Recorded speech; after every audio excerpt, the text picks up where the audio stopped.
A Lake City officer is expected to be okay after he was shot while performing a well-being check. Around 1:30 this morning, Officer Remington Chauncey responded to an area of Webster Avenue near Jenkins Lane in Lake City after reports of gunshots in the area. Lake City police say a person shot Officer Chauncey as he was trying to make contact with someone inside of a home there. Our David Jones is in Lake City right now. He has the very latest on this situation.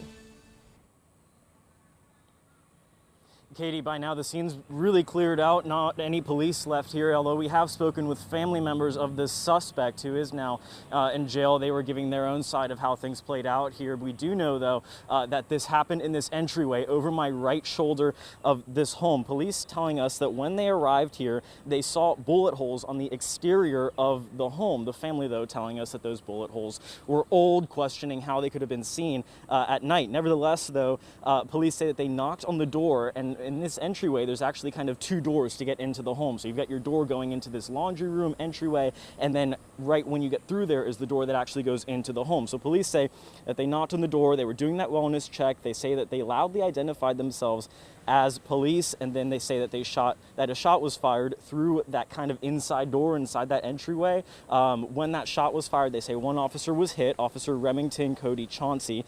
He came to the department from the Live Oak Police Department recently, back in April. He was taken to Lake City Medical Center in stable condition. He's now at a different hospital, still undergoing treatment. Police evacuated the area after that gunshot, SWAT then responding to negotiate with the suspect, Antonio Travell Jennings. Now, police say that they worked with the family to convince Jennings to surrender peacefully after about an hour out here. He was taken in. He's facing charges of aggravated battery on a law enforcement officer with a deadly weapon and possession of a firearm by a convicted felon. Now, we did speak with family again. They're disputing some of how all of this played out. They say that police did not loudly identify themselves when they knocked on the door.